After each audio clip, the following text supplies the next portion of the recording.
सितंबर 9 2024 यानी कि coming Monday बाज़ार का रुख कैसा रह सकता है, कुछ डाटा को देख के हम लोग एनालाइज करेंगे। इससे पहले कल का बाज़ार काफ़ी वोलाटाइल रहा और कल का बाज़ार का गिरावट का कारण था यूएस से जो पीएमआई डाटा आया था उसका कुछ इफ़ेक्ट दिखा और उसके हिसाब से प्रॉफिट बुकिंग देखने को मिली।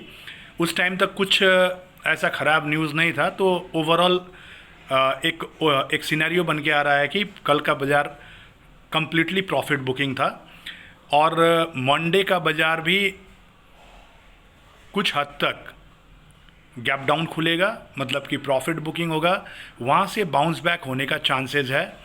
वो हम लोग सपोर्ट से जानते हैं, चांसेस है बाउंस बैक का। तो कुछ डाटा के हिसाब से हम लोग जानते हैं कि आने वाले बाज़ार में जो मंडे का बाज़ार है वो कैसा रह सकता है। तो मंडे का बाज़ार के हिसाब से अभी देखा जाए तो गैप डाउन खुलने का संकेत दिख रहा है, क्योंकि गिफ्ट निफ्टी कल नीचे क्लोज किया था 150 पॉइंट, तो उस हिसाब से गैप डाउन खुल सकता है मंडे का बाज़ार। और गैप डाउन खुलने के बाद वहाँ से यदि प्रॉफिट बुकिंग का एंडिंग होता है तो वहाँ से शॉर्ट कवरिंग देखने को मिल सकता है। जो शॉर्ट करके बैठे हैं वो अपना पोजीशन को स्क्वायर ऑफ करेंगे, उस हिसाब से बाज़ार बढ़ सकता है।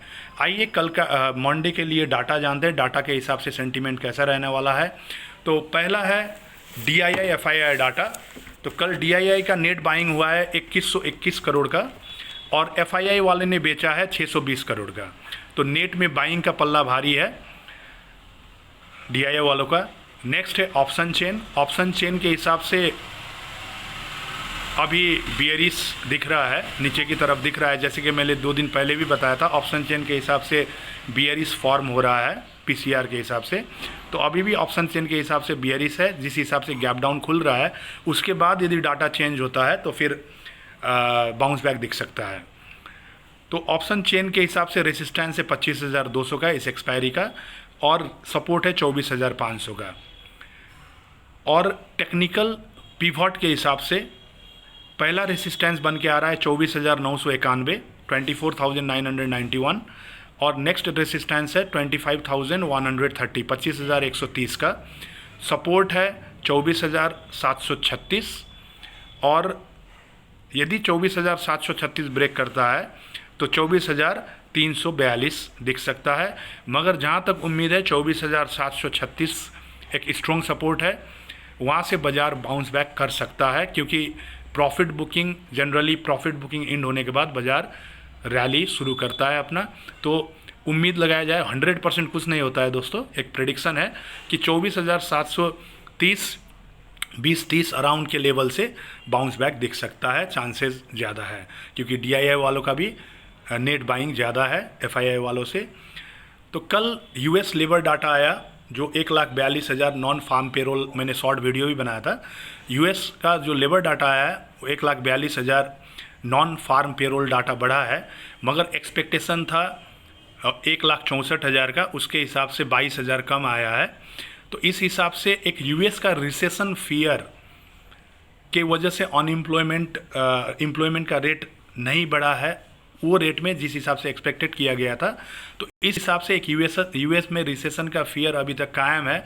मगर एक पॉजिटिव पॉइंट क्या है कि सितंबर 17 और 18 में जो US फेड का मीटिंग होने वाला है उसमें रेट कट हो सकता है, क्योंकि एक्सपेक्टेशन के हिसाब से एम्प्लॉयमेंट डाटा नहीं आया है, 22,000 कम आया है अगस्त में।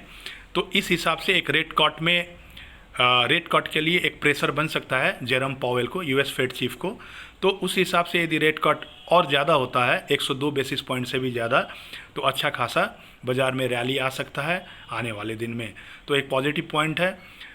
जो बाकी डाटा है, PMI डाटा स्टेबल आया था 47.9, मैंने पहले भी बताया था। इन्फ्लेशन US में कूल ऑफ हुआ है, जिस हिसाब से रेट कट का उम्मीद लगाया जा रहा है।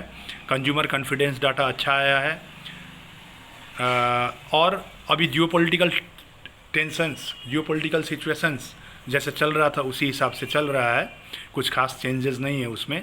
रिलायंस का न्यूज़ यथावत है जो 1:1 बोनस का है, उस हिसाब से रिलायंस में वापस से बाइंग दिख सकता है, क्योंकि बोनस शेयर लेने के लिए इन्वेस्टर्स बाई करेंगे और ट्रेडर्स भी एप्रिसिएशन प्रॉफिट कैपिटल गेन के लिए, शॉर्ट टर्म कैपिटल गेन के लिए बाइंग करेंगे। तो उम्मीद है रिलायंस यदि बढ़ेगा तो निफ्टी में उछाल दिख सकता है।